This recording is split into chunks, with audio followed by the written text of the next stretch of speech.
जय हिंद साथियों, स्वागत है आप सभी का एक बार फिर से पीवी क्लासेज में। इस वीडियो में हम चर्चा करेंगे BSc BEd, BA BEd, 4 year integrated और बीएड में दैनिक पाठ योजना की डायरी किस प्रकार से बनाएं। तो अंत तक बने रहेगा हमारे साथ। सबसे पहले हमें daily lesson plan diary college से मिल जाती है और इसके अंदर हमें लेसन प्लान बनाने होते हैं 20 लेसन प्लान। तो वो कैसे बनाएं, कहाँ से बनाएं, तो सभी विषयों की अलग अलग प्ले लिस्ट बनी हुई है। तो वहाँ पे जाकर अपने सब्जेक्ट के लेसन प्लान देख सकते हो। वहाँ पे टॉपिक वाइज सभी विषयों के लेसन प्लान आपको मिल जाएंगे और आप हमारे टेलीग्राम चैनल को भी ज्वाइन कर सकते हो। वहाँ पे भी काफ़ी सब्जेक्ट की पीडीएफ आपको मिल जाएगी। और अगर कोई भी प्रॉब्लम हो किसी भी डायरी में तो आप हमें कमेंट करके पूछ सकते हो। सबसे पहले आपको सत्र लिखना होता है, जो भी सत्र है। फिर छात्र अध्यापक छात्र अध्यापिका का नाम, इसके बाद पिता का नाम, इसके बाद अनुक्रमांक और इसके बाद टीचिंग सब्जेक्ट। जो भी आपकी टीचिंग सब्जेक्ट है वो विषय आपको यहाँ पे लिखनी है। विज्ञान है तो विज्ञान, गणित है तो गणित, या फिर सामाजिक विज्ञान है तो सामाजिक विज्ञान। जो भी है आपके टीचिंग सब्जेक्ट वो टीचिंग सब्जेक्ट आपको लिखनी है। प्रकरण में कुछ नहीं लिखना है। वर्ग अगर साइंस है तो साइंस, और आर्ट्स से तो आर्ट, या फिर कॉमर्स से तो कॉमर्स। जो भी आपका वर्ग है वो वर्ग लिखना है। शिक्षक विद्यालय का नाम, जो विद्यालय आपको इंटर्नशिप में मिलता है उस विद्यालय का नाम यहाँ पे लिखना होता है। इसके बाद इस डायरी में आपको 20 लेसन प्लान बनाने होते हैं। तो पीछे इसमें खाली पेज दिए होते हैं, तो उनमें आपको लेसन प्लान बनाने होते हैं। सबसे पहले आपको दैनिक पाठ योजना लिखना है। जितने नंबर की दैनिक पाठ योजना है उतने नंबर की दैनिक पाठ योजना लगा देना है। फिर इसके बाद विद्यालय का नाम लिखना है, जो भी आपके विद्यालय का नाम है इंटर्नशिप में मिला हुआ है जो विद्यालय। इसके बाद दिनांक लिखनी है। जिस दिनांक को आप प्रस्तुत करोगे लेसन प्लान स्कूल में वो दिनांक लिखनी है। कक्षा लिखनी है, जो भी कक्षा में प्रस्तुत कर रहे हो। कालांश लिखना है। विषय है विज्ञान। प्रकरण है कृषि पद्धतियाँ। समयावधि 30 से 35 मिनट रहती है इसमें। तो अब हम इस वीडियो में चर्चा करेंगे विषय विज्ञान के अंतर्गत प्रकरण कृषि कृषि पद्धतियाँ। सबसे पहले आपको उद्देश्य लिखना है, इसके बाद अपेक्षित व्यवहारगत परिवर्तन। ज्ञानात्मक, विद्यार्थी कृषि पद्धतियों का प्रत्यय स्मरण कर सकेंगे। विद्यार्थी कृषि पद्धतियों का प्रत्यय विज्ञान कर सकेंगे। अवबोधात्मक, विद्यार्थी कृषि पद्धतियों की व्याख्या कर सकेंगे। विद्यार्थी कृषि पद्धतियों में अंतर कर सकेंगे। ज्ञानोपयोग, विद्यार्थी कृषि पद्धतियों से संबंधित ज्ञान का प्रयोग उच्च अध्ययन में कर सकेंगे। विद्यार्थी कृषि पद्धतियों से प्राप्त ज्ञान का व्यवहारिक दैनिक जीवन में परिस्थितियों में उपयोग कर सकेंगे। कौशलात्मक, विद्यार्थी कृषि पद्धतियों की जानकारी के बारे में दक्ष हो सकेंगे। विद्यार्थी कृषि पद्धतियों का चार्ट द्वारा प्रदर्शित कर सकेंगे। अभिरुचि, विद्यार्थी कृषि पद्धतियों से संबंधित साहित्य के अध्ययन में रुचि ले सकेंगे। अभिवृत्ति, विद्यार्थी कृषि पद्धतियों के विषय में सकारात्मक दृष्टिकोण उत्पन्न कर सकेंगे। शिक्षण सहायक सामग्री, शिक्षण सहायक सामग्री में जो भी लेते हो आप, लपेट फलक, चौक, रंगीन चौक, डस्टर, संकेतक, ये सारी आपको लिख देनी है। इसके बाद पूर्व ज्ञान, छात्र कृषि पद्धतियों के बारे में सामान्य जानकारी रखते हैं। तो प्रस्तावना कौशल अब यहाँ से स्टार्ट हो जाता है। प्रस्तावना कौशल में हमें 4 से 5 प्रश्न करने होते हैं और लास्ट का क्वेश्चन समस्यात्मक प्रश्न होता है।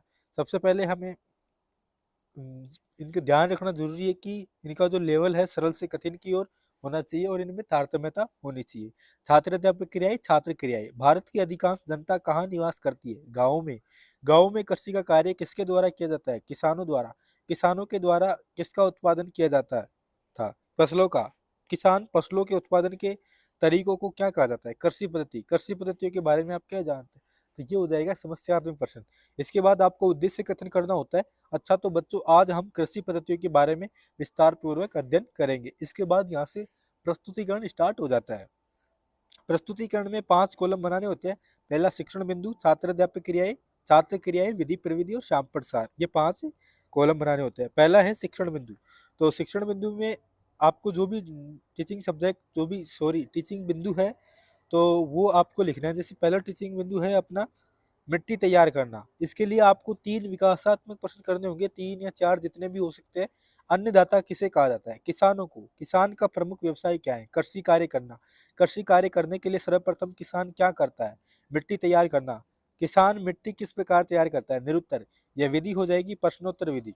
अब यहाँ पे छात्र अध्यापक कथन, फसल उगाने से पहले मिट्टी तैयार करना प्रथम चरण है। मिट्टी को पलटना तथा इसे पोला बनाना कृषि का अत्यंत महत्वपूर्ण कार्य है। इससे जड़ें भूमि में गहराई तक जा सकती है। पोली मिट्टी में गहराई में धसी जड़ें भी सरलता से शोषण कर सकती है। पोली मिट्टी में रहने वाले केंचुए और सूक्ष्म जीवों की वृद्धि करने में सहायता करती है। बोध प्रश्न, अब यहाँ पे बोध प्रश्न जो आपने टॉपिक पढ़ा है उसी से संबंधित बोध प्रश्न करने हैं। लेकिन इससे पहले आपको श्यामपट्ट पर भी लिखना होता है। जो आपने छात्र अध्यापक कथन है उससे कुछ महत्वपूर्ण बिंदु श्यामपट्ट पर लिखने होते हैं। लेकिन दोस्तों ये श्यामपट्ट आपको ये जो छात्र अध्यापक कथन है इसके जस्ट सामने चिपकाना है, ना कि विकासात्मक प्रश्न के सामने। और इसके बाद श्यामपट्ट पे लिखने के बाद ये आपको मिटाना होता है। इसके बाद बोध प्रश्न करने होते हैं। किसान फसल उगाने से पहले क्या करता है? मिट्टी तैयार करना। कृषि का अत्यंत महत्वपूर्ण कार्य क्या है? पलटना। तो ये विधि हो जाती है प्रश्नोत्तर विधि। और जबकि हम व्याख्या करते हैं तो ये विधि हो जाती है व्याख्यान विधि। इसके बाद आगे अगले शिक्षण बिंदु की ओर बढ़ते हैं उससे पहले हमें 3 विकासात्मक प्रश्न करने होंगे। खेत किसका कार्य स्थल है? किसान का। किसान खेतों में क्या कार्य करता है? खेती का। खेती करने के लिए उसको किसकी आवश्यकता होती है? कृषि औजारों की। कृषि औजारों की उपयोगिता क्या है? निरुत्तर। वे विधि हो जाएगी प्रश्नोत्तर विधि। इसके बाद अगला शिक्षण बिंदु है अपना कृषि औजार। छात्र अध्यापक कथन। यदि उपज के लिए बुआई से पहले मिट्टी को भुरभुरा करना आवश्यक आवश्यक है, औजारों से किया जाता है। हल, कुदाली एवं कल्टीवेटर इस कार्य में उपयोग लिए जाने वाले प्रमुख औजार है। कुदाली का उपयोग खरपतवार निकालने, मिट्टी को पोला करने के लिए किया जाता है। आजकल जुताई ट्रैक्टर द्वारा संचालित कल्टीवेटर से की जाती है। इसके उपयोग के समय और श्रम इसके उपयोग से समय और श्रम की बचत होती है। विधि हो जाएगी ये व्याख्यान विधि। और विद्यार्थी ध्यानपूर्वक सुनेंगे व समझेंगे और आपको श्याम पट्ट पर मुख्य बिंदु लिखते हुए चलना है। इसके बाद बोध प्रश्न करने हैं 2। मिट्टी को भुरभुरा क्यों किया जाता है? अच्छी उपज के लिए मिट्टी को भुरभुरा कैसे किया जाता है? औजारों से। प्रश्नोत्तर विधि हो जाएगी ये। इसके बाद अगले शिक्षण बिंदु के लिए भी आपको विकासात्मक प्रश्न करने हैं। मौसम मुख्य रूप से कितने प्रकार के होते हैं? 3। ये 3 मौसम कौन कौन से हैं? सर्दी, गर्मी, बरसात। बरसात ऋतु में किसान खेतों में फसल उगाने के लिए क्या करते हैं? बुआई। खेतों में बुआई कैसे की जाती है? निरुत्तर। विधि हो जाएगी प्रश्नोत्तर विधि। अगला शिक्षण बिंदु है तीसरा, बुआई। छात्र अध्यापक कथन। बुआई फसल उत्पादन का सबसे महत्वपूर्ण चरण है। बोने से पहले अच्छी गुणवत्ता वाले बीजों का चयन किया जाता है। अच्छी गुणवत्ता वाले बीज अच्छी किस्म से साफ एवं स्वस्थ बीज होते हैं। किसान अधिक उपज देने वाले बीजों को प्राथमिकता देते हैं। विद्यार्थी ध्यानपूर्वक सुनेंगे तथा समझेंगे। ये विधि हो जाएगी व्याख्यान विधि। और श्यामपट्ट पर लिखते हुए और समझाते हुए चलना है। इसके बाद आपको इसी से 2 बोध प्रश्न भी करने हैं। किसान किस प्रकार के बीजों को अधिक प्राथमिकता देता है? अधिक उपज देने वाले बीजों को। बोने से पहले किस प्रकार के बीजों का चयन किया जाता है? अच्छी गुणवत्ता वाले बीजों का। तो ये विधि हो जाएगी प्रश्नोत्तर विधि। इसके बाद मूल्यांकन प्रश्न करने हैं। मूल्यांकन प्रश्न यहाँ पे 4 से 5 मूल्यांकन प्रश्न करने होते हैं। जो भी कोई भी क्वेश्चन रिपीट नहीं होना चाहिए। कल्टीवेटर के उपयोग से क्या लाभ है? किसान किस प्रकार से बीजों को प्राथमिकता देता है? खेती करने से पूर्व मिट्टी को तैयार करना क्यों आवश्यक है? अब यहाँ पे 2 क्वेश्चन और ऐड करने हैं आपको मूल्यांकन प्रश्न।